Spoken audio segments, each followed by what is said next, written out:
అందరికీ నమస్కారం అండి. నా పేరు సిహెచ్ లచ్చన్న, డిస్ట్రిక్ట్ ప్రాజెక్ట్ మేనేజర్గా అనకాపల్లి జిల్లాలో పనిచేస్తున్నాను. ఈరోజు మనం ఏదైతే ఈ వేములపూడి గ్రామంలో వేమలయ్య గారు తర్వాత నూకాలమ్మ గారు పొలంలో వరిని ఏదైతే మన దేశీ రకం వరి తీసుకొని దాంట్లో విత్తన గుళికలు చేసి వెదజల్లే కార్యక్రమంలో ఈరోజు మనం చేయడం జరిగింది.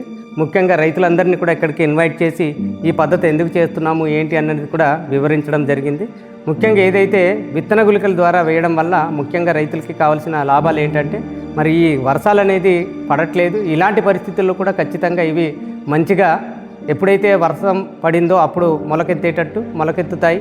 అదేవిధంగా 6 మాసాల దాకా కూడా భూమిలో ఈ విత్తనం పాడవకుండా ఉంటుంది. వేసిన విత్తనం కూడా ప్రతి విత్తనం కూడా మొలకెత్తడానికి ఆస్కారం ఉంటుంది. అదేవిధంగా విత్తనం ఎప్పుడైతే మొలిచిందో అది బలంగా ఆరోగ్యంగా మనకు ఉంటుంది. సో దిగుబడి కూడా దీనికి పెరిగే అవకాశం చాలా ఎక్కువగా ఉంది. కాబట్టి రైతు సోదరులందరినీ కూడా మేము కోరి ఈ వరిలో కూడా అన్ని రకాల్లో మనం విత్తన గుళికలు చేయొచ్చు, కానీ ముఖ్యంగా వరిలో కూడా విత్తన గుళికలు చేసి వేయడం అనేది మొదటిసారిగా మరి అనకాపల్లి జిల్లాలో ప్రతి రైతుతో కొంత చేయించాలి అన్న ఉద్దేశం మీద వాళ్ళ నారుమడిలోనైతే ఒక 5 కేజీల వరకు తీసుకొని విత్తన గుళికలు చేసి నారుమడిలో వేయడం. అదే డైరెక్ట్గా వెదవేసినట్లయితే ఏదైతే వెదజల్లినట్లయితే అక్కడ కూడా లైన్ పద్ధతిలో ఘనజీవామృతం వేసి ఈ విత్తనాలు వేసే కార్యక్రమాన్ని చేయడం జరుగుతుంది. ముఖ్యంగా రైతు సోదరులు గమనించవలసింది ఏంటంటే, అనేక జబ్బులకి మనం గురి అవుతున్నాము. అవన్నీ కూడా కెమికల్ వ్యవసాయం తినడం వల్ల, ఉత్పత్తులు తినడం వల్ల దాని నుంచి మన ఆరోగ్యం చిన్నపిల్లల నుంచి పెద్ద వరకు కూడా రకరకాలైన జబ్బులు మనకు వస్తున్నాయి. ఇలాంటివన్నిటిని మనం తట్టుకోవాలి అన్నట్లయితే మనకున్న ఆయుధం ఒకటే, న్యాచురల్ ఫార్మింగ్. అంటే ప్రకృతి వ్యవసాయం ద్వారా పండించిన ఉత్పత్తులు తిన్నట్లయితే ఎవరికి చిన్నపిల్లల నుంచి పెద్దవాళ్ళ వరకు కూడా ఎటువంటి జబ్బులు కానీ తెగులు కానీ వచ్చే ఆస్కారం ఉండదు. ఇప్పుడు ఆరోగ్యంగా ఉన్నాము అంటే ఖచ్చితంగా మనకు నేలని కూడా మనం చాలా వరకు కెమికల్ వేసి మనల్ని నిర్జీవం చేసాము. దాన్ని కూడా ఇప్పుడు కాపాడవలసిన బాధ్యత మనకే ఉంది.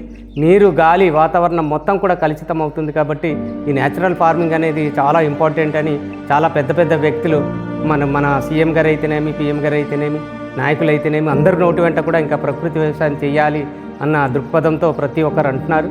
దీన్ని ప్రతి మీటింగ్లో కూడా మనం చెప్పడం జరుగుతుంది. ప్రతి రైతుని కలిసి S2S రైతుగా, అంటే సీడ్ టు సీడ్, విత్తనం వేసిన నుంచి విత్తనం కోసేంత వరకు ఎటువంటి రసాయనం వాడకుండా జాగ్రత్తలు తీసుకోవాలని RYSS సిబ్బంది అందరూ కూడా దీన్ని నడుము కట్టి మరి చేస్తున్నాము.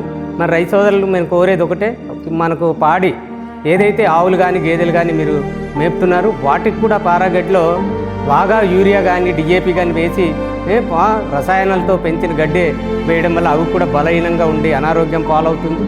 పాలు దిగుబడి కూడా తగ్గిపోతుంది రోజు రోజుకి, దాని ఆరోగ్యం కూడా క్షీణిస్తుంది. కాబట్టి ఎప్పుడైతే PMDA ద్వారా వేసిన గడ్డి కానీ అటువంటి గడ్డి లేదా ఎటువంటి కెమికల్ వేసినట్లే ఆవులు కూడా ఆరోగ్యంగా ఉంటే మంచి పాలు దిగుబడి ఇవ్వడమే కాకుండా ఫ్యాట్ కంటెంట్ కూడా పెరుగుతుంది. దానివల్ల రేట్ కూడా ఆటోమేటిక్గా డైరీలో మనకు పలుకుతుంది.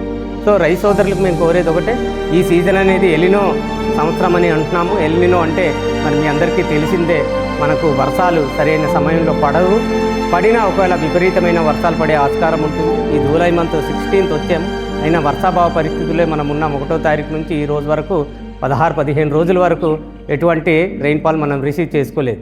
సో ఇలాంటప్పుడు రైతులు మరి ముందుగానే వర్షం వచ్చినప్పుడు విత్తనాలు వేసేకంట, వర్షం రాకుండా ముందుగానే ఈ విత్తన గుళికల పద్ధతుల ద్వారా మనం ఎప్పుడైతే విత్తనాలు భూమిలో వేసామో ఆ విత్తనాలన్నీ కూడా భూమిలో ఉంటాయి, రద్దవదు.